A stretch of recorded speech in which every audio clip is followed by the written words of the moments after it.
예, 안녕하세요. 저는 현재 데이터 솔루션 빅데이터 러닝 센터를 맡고 있는 정성원입니다.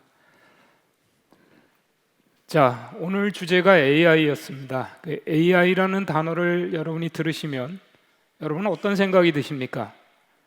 어떤 혹자는 똑똑한 인공지능 비서인 자비스를 떠올리고, 또 혹자는 인류를 파멸시키고자 했던 터미네이터의 스카이넷을 떠올릴 수가 있습니다. 자비스를 떠올리든 이 터미네이터를 떠올리든 이 인공지능은 나한테 편리한 도구가 되기도 하지만 두려운 존재가 되기도 하는 것이 바로 인공지능이겠죠. 자, 그런데 이 인공지능을 우리가 편의상 구분을 해봤습니다. 인공지능은 약한 인공지능이라고 하는 유용한 도구로서 활용될 수 있는 인공지능을 얘기하고 있고, 이것을 흔히 우리가 내로 AI라고 얘기하고 있습니다. 하지만 인간과 거의 같은 수준의 지능을 가진 인공지능, 즉 General AI, 즉 AGI라고 요즘 많이들 얘기하고 있는 인공지능이 있고, 더 나아가서 인간보다 최소 1000배 이상 뛰어난 슈퍼 인공지능이라고 할 수 있는 ASI를 떠올리고 있습니다. 물론 이러한 인공지능들의 출현 시기에 대해서 많은 사람들이 조만간 AGI가 출현할 거다, 혹은 앞으로 멀었다라고 얘기하는 사람도 있습니다. 근데 우리가 접하는 AI는 사실은 내로 AI 범주입니다. 그래서 구글의 음성 인식, 애플의 시리, 아마존 이미지 분류 시스템이라든지 자율주행 시스템, 추천 시스템, 의사결정 시스템, 이런 것들은 사실은 전부 내로 AI 범위에 들어간다라고 볼 수가 있습니다. 그래서 이러한 내로 AI 특징은 내가 학습시켜준 범위 내에서는 거의 인간에 가까운 지능을 발휘하지만 그 이상은 적용할 수 없는 것이 바로 이 내로 AI입니다. 가장 대표적으로 여러분이 잘 아시는 알파고. 알파고는 바둑은 잘 둡니다. 하지만 음식을 만들지 못하죠. 그러한 측면에서 우리가 접하고 있는 AI는 전부 내로 AI라고 볼 수가 있는데, 사실 일반 AI의 출현에 대해서 많은 전문가들이 의견이 분분합니다. 근데 최근에 조사 자료에 의하면은 이러한 일반 AI의 출현 정도를 대략 2047년, 지금으로부터 한 30년 후 정도를 보고 있습니다. 20년에서 30년 후를 보고 있는데, 어떤 사람은 당장 올 수 있다, 아니다, 아직 멀었다, 이렇게 얘기들을 하고 있습니다. 그래서 앞에서도 얘기했듯이 사실 이 인공지능은 1950년대 처음 개념이 도입을 했고 3번에 걸친 붐을 맞이하고 있습니다. 지금이 바로 그 3번째 AI 붐이라고 할 수 있고, 이러한 AI 붐이 오게 된 가장 큰 계기는 물론 우리 주변에 데이터가 굉장히 많아졌다, 즉 학습할 수 있는 먹을거리가 충분해졌다라는 얘기죠. 그래서 이러한 먹을거리를 학습하는 방법이 발전하면서 인공지능은 급격하게 발전할 수 있었다라고 볼 수가 있습니다. 그래서 기본적으로 인공지능을 만드는 기술을 4단계 정도로 구분할 수가 있는데, 과거에는 데이터가 부족했기 때문에 전문가들의 생각, 이것을 규칙화, 논리화, 체계화하는 방법으로 우리가 인공지능을 만들었습니다. 하지만 이제 컴퓨터 파워도 충분히 커지기 시작했고, 우리 주변에 데이터가 넘쳐나기 시작하면서 이 데이터를 학습하는 방법이 발전하면서 머신러닝, 최근에 딥러닝까지 발전을 하면서 인공지능 기술이 눈에 띄게 발전을 했다라고 볼 수가 있습니다. 혹시 이 왼쪽에 있는 저 전자레인지 혹시 보신 적이 있으신가요? 제가 30년 전에 저희 와이프가 결혼하면서 혼수로 가지고 왔던 삼성전자의 인공지능 간단 Q 전자레인지라는 전자레인지입니다. 이 인공지능이라는 단어가 들어갔죠. 그래서 이 인공지능이 뭐냐? 자, 우리가 전자레인지는 원리가 간단하죠. 마이크로웨이브를 일정한 시간에 쪼여주면서 물체에 있는 자체의 에너지가 파동을 하면서 열을 일으키는 거죠. 그러니까 결국 전자레인지는 가장 간단한 원리가 전자파의 세기와 시간입니다. 그런데 이것을 우리가 전문가들이 모여서 자, 국을 데울 때는 얼마만큼의 마이크로웨이브를 얼마만큼 쐬어줘야 될지, 냉동식품을 해동할 때는 얼마만큼의 시간을 할애해줘야 될지, 이런 거를 토의를 합니다. 토의를 하고 연구를 해서 이거를 규칙으로 만들어서 버튼 하나에다가 집어넣는 거죠. 그래서 버튼 하나를 딱 누르면 자동적으로 국이 데워지느니 이런 얘기가 되는 거죠. 물론 이제 요즘의 인공지능 전자레인지는 음식을 넣으면 자동적으로 그 음식이 뭔지 식별합니다. 식별해서 내가 국이라고 안 눌러줘도 알아서 국이라고 인식하고 데워주게 되는 거죠. 하지만 30년 전의 인공지능은 이런 방식으로 만들었다는 거죠. 데이터가 없이 인공지능을 만들었다. 데이터 없이 인간처럼 행동하는 프로그램을 만들었다는 얘기가 되는 거죠. 앞에서 우리 허명희 교수님이 설명했듯이 그러한 인공지능은 인공신경망이라는 기법이 나오면서부터 비약적으로 발전하기 시작했습니다. 그래서 이 인공신경망은 인간의 뇌 속에 있는 신경망을 그냥 컴퓨터 프로그램으로 흉내낸 거에 불과합니다. 중요한 것은 이 인공신경망을 조금 더 길게 얘기하면 우리가 역전파 오류 정정 모델이라고 얘기합니다. 가장 중요한 것은 이 학습 방법은 오차를 줄여나가는 방법으로 최적화시키는 거죠. 오차를 줄여나가기 위해서 우리한테 필요한 것은 많은 데이터가 필요한 거죠. 그래서 이러한 방법들이 빛을 발하게 되는 것은 당연히 데이터가 풍부해졌기 때문에 해당이 되는 거죠. 그래서 학습하는 방법은 그렇습니다. 우리가 고양이와 개를 구분하기 위해서는 고양이의 정보, 개의 정보를 계속 알려줘야 되는 거죠. 그래서 이러이러한 그 데이터들은 고양이에 대한 거야, 이러이러한 데이터는 개에 대한 거야 라는 걸 알려주는 거죠. 이것을 어려운 말로 얘기하면 라벨링이라고 합니다. 그래서 라벨링이 된 데이터가 필요한 거죠. 그래서 라벨링이 된 데이터를 가지고 그 라벨은 정답이라고 할 수가 있습니다. 정답을 이러이러한 경우에는 고양이야, 이러이러한 경우는 개야, 정답을 알려주고 앞에서 얘기했던 인공신경망 기법에 의해서 학습이 일어나는 거죠. 학습하는 시간은 상당히 오래 걸립니다. 러닝 단계의 시간이 굉장히 오래 걸리는 거고, 그 만들어진 모형을 실제 문제에 적용시키는 프레딕션 단계는 순식간에 이루어지는 거죠. 자, 그런데 이제 요즘 가장 화두가 되고 하는 여러 가지 인공신경망 AI의 모델은 다 이 딥러닝 기반입니다. 그래서 앞전에 말씀드린 인공신경망을 조금 더 많이 썼다는 거죠. 조금 더 복잡하게. 그래서 사실은 딥러닝은 딥 뉴럴 네트워크 러닝의 약자입니다. 그러니까 뉴럴 네트워크를 더 딥하게 쓰는 게 바로 딥러닝인데, 뉴럴 네트워크에 아픈 기억이 있기 때문에 뉴럴 네트워크라는 단어를 빼고 우리가 딥러닝이라고 불러왔던 거죠. 그러니까 즉 딥러닝은 과거에 있었던 뉴럴 네트워크를 좀 더 심도 있게 쓰는 거였어요. 왜 그게 가능해졌느냐? 우리 주변에 컴퓨터 파워가 커졌고 데이터가 많아졌기 때문에 가능해졌다는 거죠. 더 많은 오류를, 더 많은 실수를 학습함으로써 이게 가능해졌다는 얘기입니다. 그런데 이 딥러닝은 세부적으로는 CNN, RNN, 리커런트, 볼트만 이와 같은 알고리즘으로 구분이 됩니다.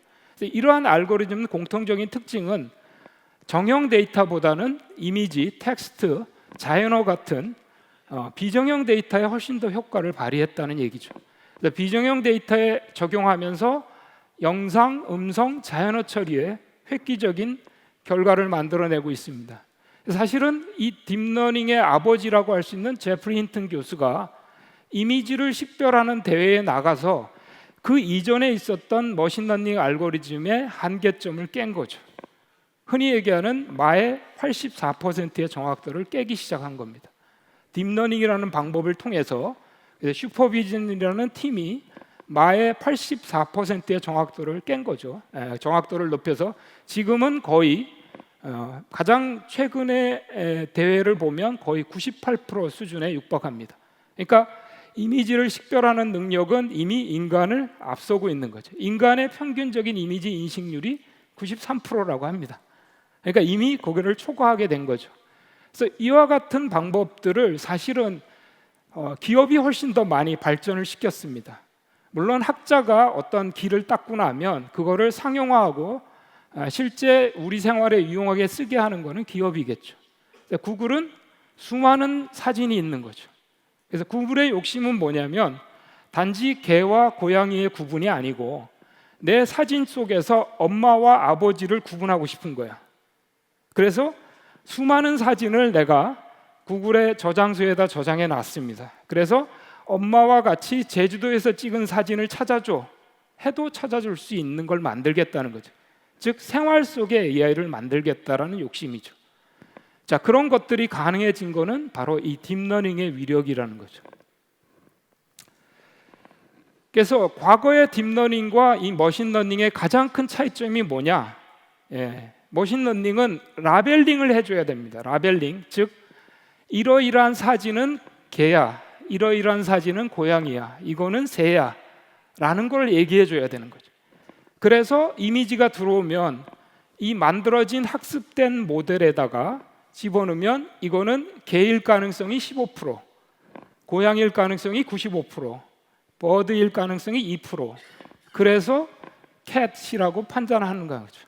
이게 이제 기존에 해왔던 머신러닝 방법이었고, 딥러닝 방법은 수많은 사진으로부터 흔히 얘기하는 프리트레이닝을 합니다.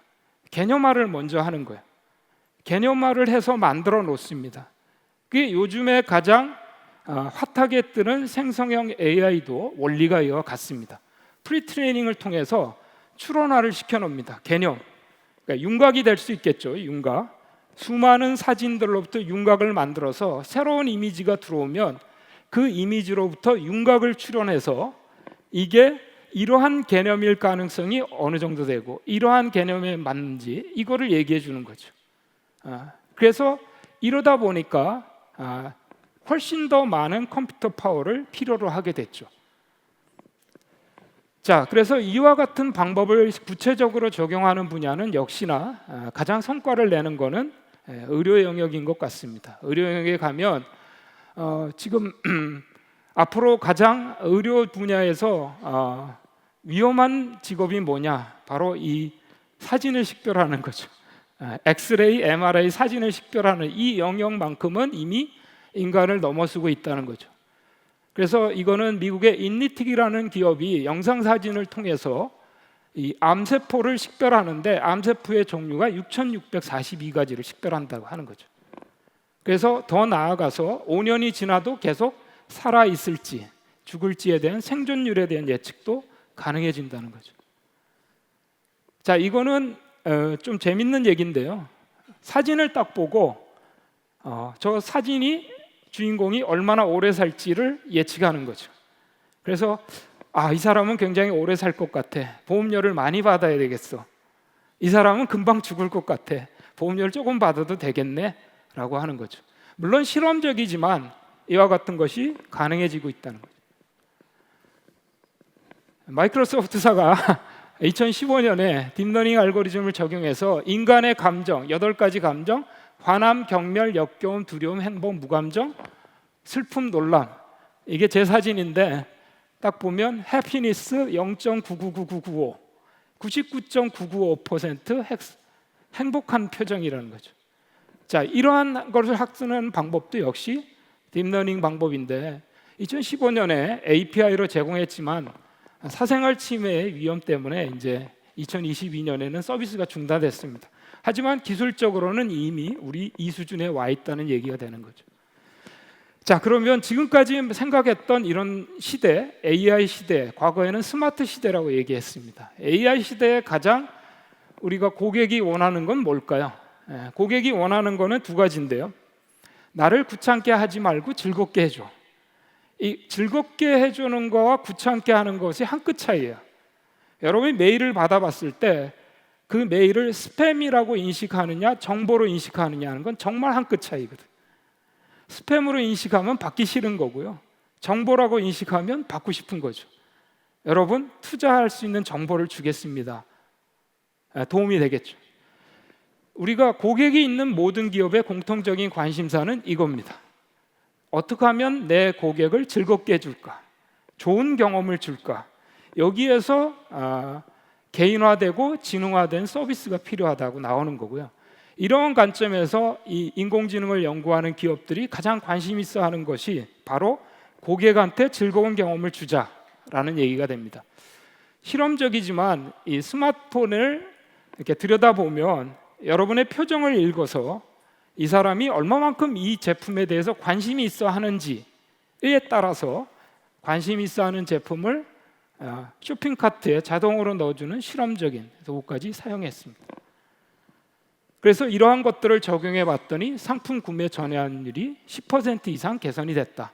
또 머뭇머뭇거리잖아요. 머뭇머뭇거리면 쿠폰을 줘서 구매를 촉진하는 거죠. 자, 아마존은 성공한 기업, 이커머스 기업이라고 얘기하죠. 근데 이 아마존의 이커머스의 성공의 가장 핵심은 저 아이템 투 아이템 콜래보레이션 필터링이라고 하는 A9 알고리즘이라는 겁니다. 이 A9 알고리즘이라는 것은 아마존이 무수히 많은 제품을 산 고객들의 정보를 바탕으로 특정한 제품을 선호하는 고객이 또 다른 제품을 얼마나 선호할까라는 것을 흔히 얘기하는 프레퍼런스를 계산해 내서 그 프레퍼런스를 기반으로 추천하는 거죠. 그래서 그런 알고리즘이 바로 A9이라는 알고리즘입니다. 그래서 아마존 전체 매출의 약 35% 정도를 이와 같은 것에 작용하는데요. 이 아마존의 추천 알고리즘의 핵심이 되는 내용들을 살펴보면 그게 뭐냐면 바로 벡터 공간 모델링이라는 방법이에요. 자, 이 벡터 공간 모델링이라는 방법을 적용한 것은 사실은 요시오 벤지오라는 뉴욕 대학의 교수인데 이 교수가 2003년, 20년 전이죠. 20년 전에 적용했던 알고리즘이 NLLM이라는 알고리즘입니다. 자, 이거는 흔히 얘기하는 코퍼스, 문서들을 다량으로 학습을 하는 거죠. 굉장히 많은 단어, 문서 이거를 학습을 하고 나서 단어, 문서들 간의 차이점, 유사점을 갖다가 벡터에다가 표시를 하는 거죠. 수로 표현한다는 뜻입니다. 그래서 수를 표현하면 맨과 우먼이 얼마나 가깝고 킹과 퀸이 얼마나 가까운지를 알 수가 있는 거죠. 더 나아가서 킹에서 남자를 빼고 여자를 더하면 그게 퀸이 된다는 거죠. 그래서 공간상에서 킹의 위치에서 여자의 위치만큼을 남자의 위치만큼을 빼고 거기에 여자의 위치만큼을 더하고 가봤더니 그 안에 무슨 단어가 있다? 퀸이 있다는 거죠. 그래서 이렇게 단어를 공간에 위치시키게 되면 우리가 연산이 가능해진다는 뜻입니다. 그래서 이런 방식으로 단어, 문장, 더 나아가서 여러 가지 상품들을 공간화시킬 수가 있는 거죠. 그래서 현실적으로 우리가 이 앞에서 NLLM이 너무 복잡했기 때문에 이 NLLM을 돌리기 위한 컴퓨터 파워도 부족했고 그래서 이거를 어떻게 하면 함축적으로 줄이는 방법을 연구하기 시작했습니다. 줄여서 나온 방법이 바로 이 워드2백이라는 방법인데요. 이 방법을 통해서 획기적으로 단어들을 학습할 수 있었고 이게 단순히 단어만 학습하는 게 아니고 방송 콘텐츠, 음원, 여러 가지 광고, 의류 이런 것들을 학습화시키게 되면 특정한 콘텐츠들이 얼마나 가깝고 얼마나 먼지를 확인할 수가 있습니다. 자, 그래서 이런 정도, 예를 들어서 왼쪽에 있는 사진을 보고 더 나은 방법, 더 선호하는 스타일로 바꿔준다든지 이런 것들이 가능해지고 더 나아가서 요즘 가장 핫하게 여러분이 접하고 있는 생성형 AI라는 것도 역시 딥러닝 기법과 앞편에 얘기했던 벡터 공간 모델링 방법에 의해서 더 많은 컴퓨터 파워에 미리 프리트레이닝을 시켜놓습니다.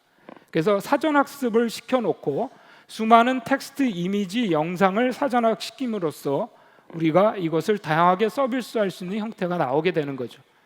그래서 이 생성형 AI의 가장 핵심이 되는 부분이 저 프리트레이닝 모델, 사전학습한 모델이 어떤 거냐에 따라서 굉장히 다양한 형태의 서비스가 나올 수가 있습니다. 이건 하나의 굉장히 흥미로운 그런 예인데요. 자, 이 70만 장의 음식 사진을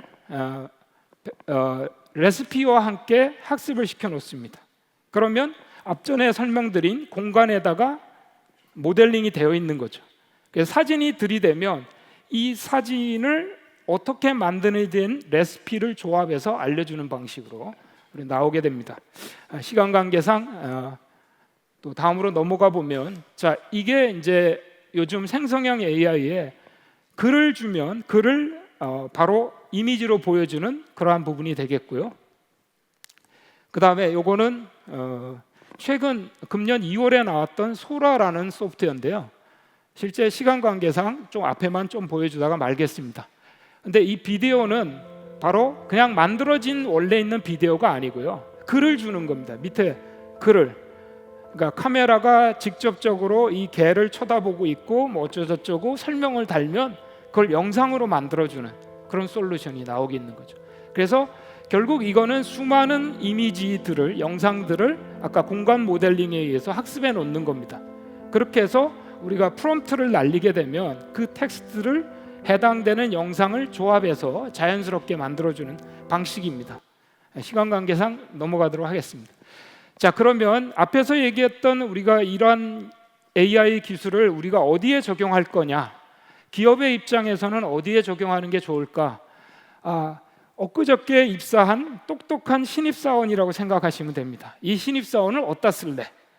라는 게 바로 여러분의 주 관심사인데, 이 신입사원은 어때요? 흔히 얘기하는 쉽게 정신이 바짝 들어있죠. 시키는 모든 일을 지루해하지 않고 합니다. 그래서 기본적으로 우리가 AI를 쓸 수 있는 가장 효과적인 분야는 기존에 하던 일입니다. 하던 일을 실증 내지 않고 군말 없이 할 수 있느냐, 즉 고객에 소통하는 단순한 반복적인 업무, 그리고 지루해서 놓치기 쉬운 이런 영역, 이러한 영역을 감지할 때 AI를 적용하는 분야고, 그래서 이 가트너가 실제 AI를 두 가지 영역에 적용할 수 있다, 이렇게 얘기합니다. 첫 번째 영역이 바로 앞에서 설명드린 일상적 AI 영역, 그래서 흔히 우리가 프론트 오피스나 백 오피스에 AI를 적용할 수 있다.